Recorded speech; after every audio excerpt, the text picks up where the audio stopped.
Allow me to speak on a very special topic this afternoon. Ruhusu niweze kuongea mada ambayo ni speciali. It's our year of vision fulfillment. Ni mwaka wetu wa maono kutimilika. And I have realized for a vision to be fulfilled, Meelewa kwamba ili maono yaweze kutimilika, there is a key you need to master. Kuna jambo ambalo muhimu unahitaji kuweza kulijua. And by the way, may all your visions in 2025 be fulfilled in Jesus' name. Maono yako ya mwaka huu yaweze kutimilika katika jina la Yesu. That amen cannot take you anywhere. Yeah, amen. Etupeleke vote. Sema amen kubwa. That amen cannot shake even. Can you say a better amen? Tunasema amen kubwa. Amen. Can you say my vision will be fulfilled this year? My vision will be fulfilled this year. But for it to be fulfilled, Ili maono yaweze kutimilika, you need to have a master key. lazima kuwa na ufunguo ambao wa kufungua kila kitu. When these doors are shut Milango hii ikiwa imefungwa and the locks are and it's locked, na milango ikiwa imefungwa kabisa na you kufuli, cannot access the house uwezi ukaingia ndani unless you have the key. labda uwe na kifunguo. There are some dimensions of success you cannot achieve Kuna vitu vingine katika maisha uwezi ukaweza kuvichukua if you don't have the right key.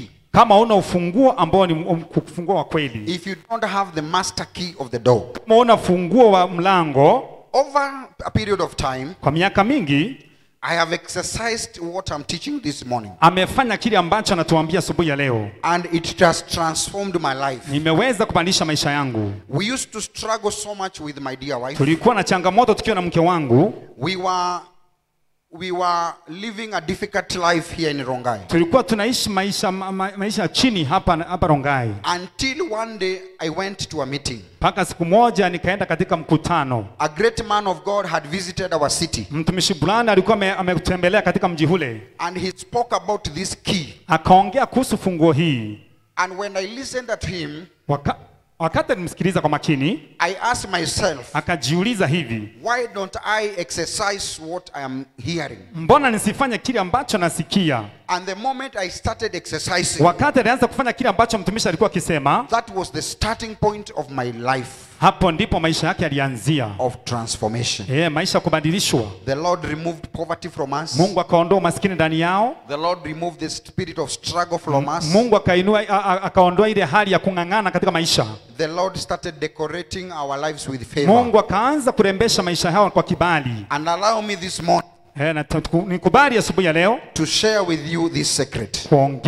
Kuongea katika How many are ready to receive the secret in Jesus' name? Tunataka karibu kusikia siri ya asubuhi ya leo. Sema, my life will never be the same again. My life will never remain the same again. The secret is what we call sacrifices. Siri ambayo anatunenea ni siri ambayo inaitwa dhabihu. Sacrifice as a key to your vision fulfillment. Dhabihu ambayo inafanya kuwa maono yako yatimilike. It is a key to your vision fulfillment. Huo ndio ufunguo wa kuweza kutimilika maono yako. If you learn to give the Lord a sacrifice, unapojifunza kupeana kupatia Mungu dhabihu, when you raise sacrifices to the Lord, wakati unainua dhabihu mbele za Bwana, it transforms your life. Inabadilisha maisha yako. Doors start opening in your life. Milango inaanza kufungua katika maisha yako. I remember this man of God said, nakumbuka mtumishi huyu alisema hivi, that he used to struggle a lot. Alikuwa na changamoto sana. Until the Lord spoke to him. Mpaka siku moja Mungu akamzungumzia. Say, until you live a life of sacrifice, mpaka uishi maisha ya dhabihu, I will never transform your life. Sitabadilisha maisha yako. Then he asked the Lord, akauliza Mungu, what can I do? Nitafanya nini so that I pass this test? Ili niweze kuepuka majaribu haya. The Lord told me, sacrifice to me your precious car. Mungu akamwambia kwamba nitolee dhabihu ya gari lako zile zuri. There are many things in the church that have not been accomplished. Kuna vitu vingi sana kanisani vijaweza kutimilika. The car you are driving, gari ambalo unaendesha, sell it. Uza. Do my work. Fanya kazi yangu. And from that moment, na kutoka wakati huo, you will start seeing me doing great things in your life. Utaanza kuona nikifanya mambo makubwa katika maisha yako. And this man of God, na huyo mtumishi wa Bwana, obeyed the voice of God. Akatii sauti ya Mungu. He sold his car akauza gari lake, and brought the money into the house of God. akaleta pesa katika nyumba ya Mungu. And the things that had stagnated in the church, Na vile vitu ambavyo vilikuwa vimelemaa katika kanisa, through that sacrifice, kupitia dhabihu hiyo it was accomplished. ikaweza kutimilika. And he told us, Akatuambia hivi, from that moment, kutoka wakati huo he started being the heavens opened for his life. milango ikafunguka katika maisha yake. Finances started coming into the church. Pesa zikaanza kuingia katika kanisa. Favor started coming into his life. Kibali kikaanza kuingia. And from there, his life was never the same again. Wakati huo maisha yake hajakuwa vile tena. And this man of God is well known to all of us. Na mtumishi huyu ambao tunazungumza anajulikana kila mmoja. He is a man of God that we love and we respect a lot. Ni mtumishi wa Bwana ambao tunampenda na kumheshimu. He is called Apostle William Kimani. Anaitwa Apostle William Kimani. John William Kimani. John William Kimani. He is in Nakuru city. Ako pale Nakuru, mji wa Nakuru. He is the pastor that God has lifted in our church. Ni mtumishi ambao Mungu amemuinua katika makanisa yetu. In Kenya, he is among the top pastors right now. Katika nchi yetu, katika juu.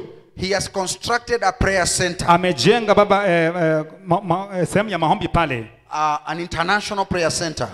Pahali ambapo kila mmoja anaenda kuomba. He has a big congregation in Nakuru town. Ana watu wengi sana pale Nakuru, mji wa Nakuru. It is the biggest church in almost East and Central Africa. Hilo ndio kanisa kubwa sana katika maeneo hayo. He's a man that God is lifting and has raised. Ni mtumishi wa Bwana ambaye anainuliwa sana. Right now he's constructing a stadium Sasa hivi anajenga stadium of 70,000 people capacity. ya watu ambao 70,000.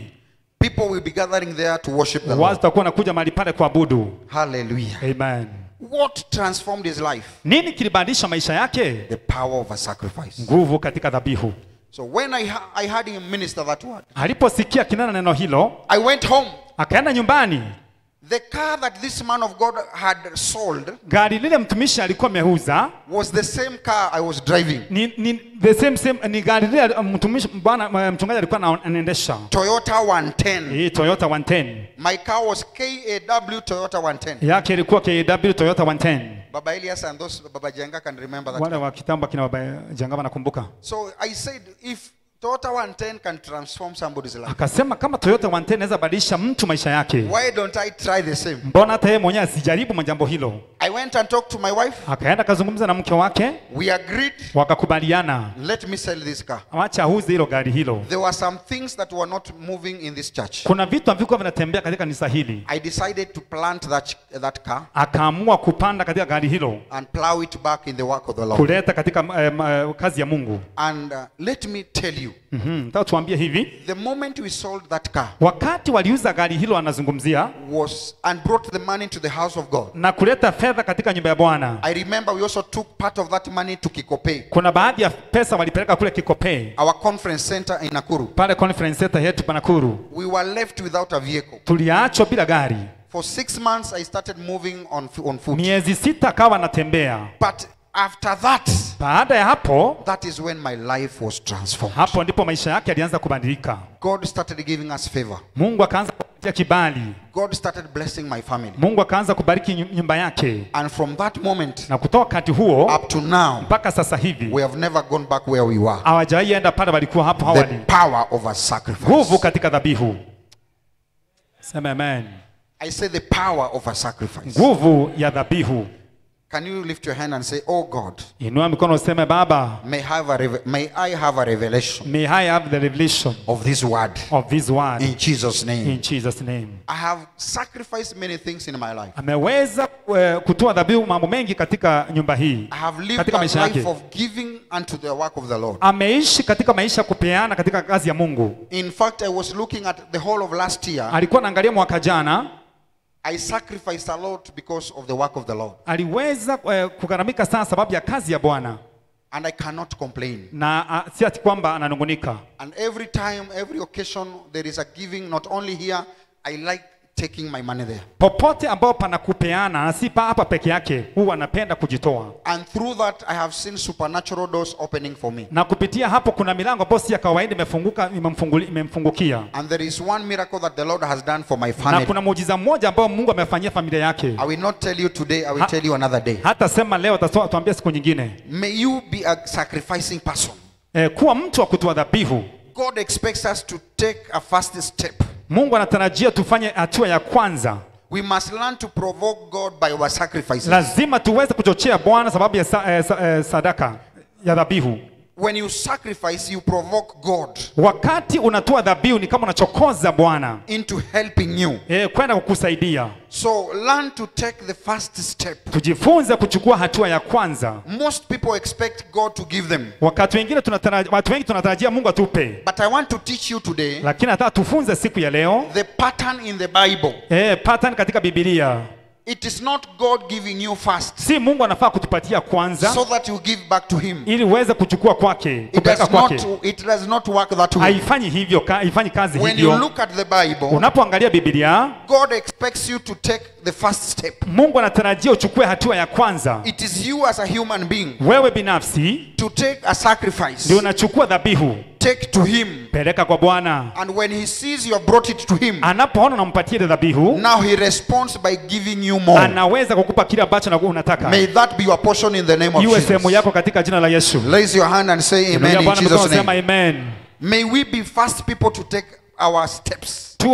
Watu wa kwanza kuchukua hatua. The Bible is full of example of people Biblia ina mifano mingi who took a first step. wale ambao walichukua hatua ya kwanza. They did not wait for God to provide so that they give. Hawakusubiri Bwana tu awapatie wapeane. They took what they had Walichukua kila walikuwa nacho and took it to the Lord. wakapelekea Bwana. And when the Lord saw the Na sacrifice, Mungu alipoona ile dhabihu, he responded by blessing these people. akaweza kuwabariki. Number one, we are looking at our father of faith. Tunaangalia baba wetu wa kiroho He's kwa called imani Abraham. ambaye anaitwa Abrahamu. Sema Abraham. Abrahamu. The Bible has told us where we have just read. Pale tumesoma Biblia tukumbusha hivi, Chapter 18 and verse 8. sura ya 18 mstari wa 8. The Bible says Biblia inasema hivi, there are some visitors who visited the man of God Abraham. kuna wageni ambao walitembelea Abrahamu, And they were angels. walikuwa malaika. They had been sent to God with a message. Walikuwa wametumwa na Mungu wakiwa na ujumbe. They were sent to Abraham from God Walikuwa wametumwa na kwa Abrahamu na Mungu to relay the message of Sarah giving birth. kuweza kupeana ujumbe kwamba Sara ataweza kupata mtoto. And so these angels come to Abraham. Malaika hawa wakafika kwa Abrahamu. The Bible says in verse 1 of chapter 18, Biblia inasema katika mstari wa kwanza katika sura hiyo, Abraham was resting on a shadow. Abrahamu alikuwa amejibarizi pale kwenye kivuli. It was in the middle of the day. Kulikuwa mchana. Then all of a sudden some men appeared. Hapo tu wageni wakaingia, And he looked at them. akawatazama, And he knew these as angels. akajua hawa ni malaika. The Bible says Biblia inasema hivi, he welcomed them. akawakaribisha. And when you look at verse 8, Unapoangalia mstari wa 8, he went back into the house. akaingia pale kwenye chumba He chake, told the gentleman, wait there. akaambia wale watu tusubiri kidogo. He knew they were sent by God. Alikuwa anajua kwamba wametumwa na Bwana. But he could not allow them to utter anything Hakuwakubalisha kufanya chochote before he could raise a sacrifice. kabla hajaweza kutoa dhabihu. Now he goes back to home. Anaingia pale kwenye nyumba, He tells Sarai, anaambia Sarai, come on mama, mama, I have some special visitors. nina wageni speciali hapa. He calls the servants, Anaita wale watumishi, take a nice sheep, chukua yule kondoo mzuri, prepare. tayarisha. Mama, get into the kitchen, Mama ingia pale kitchen, prepare some good food. andaa chakula kizuri. And Sarah responded. Na Sara akafanya hivyo, ameambiwa. The workers responded. Wafanyakazi wakafanya hivyo. And the food was brought to these four men. Chakula kikapewa katika wale wageni. And they ate. Wakala. They rejoiced. Wakafurahia. Hallelujah. Amen. And after eating and rejoicing, Baada ya kula na kufurahia, one of them rose and said, mmoja akasimama akasema hivi, such a time as this next year, wakati kama huu mwaka ujao, your wife Sarah mke wako Sarai will have a son. atakuwa na kijana. Amen. And remember, Sarah was old, she was 90 years. Sarai alikuwa miaka 90, And alikuwa a mzee. 90 years old woman cannot give birth.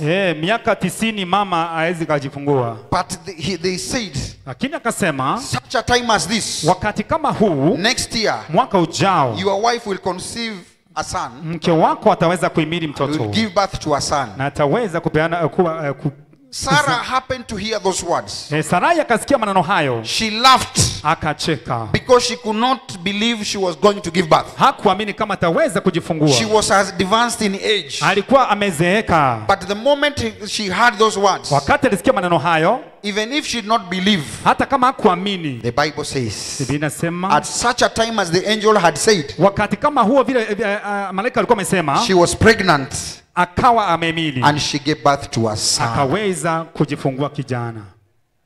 Amen. Before God blesses you, Kabla Mungu hajatubariki, before God brings a miracle, kabla Mungu hajatupatia muujiza, He wants to see a commitment from your side. anataka kuona vile ambavyo tunajitoa katika sisi tunajitoa What kwake. can you put in the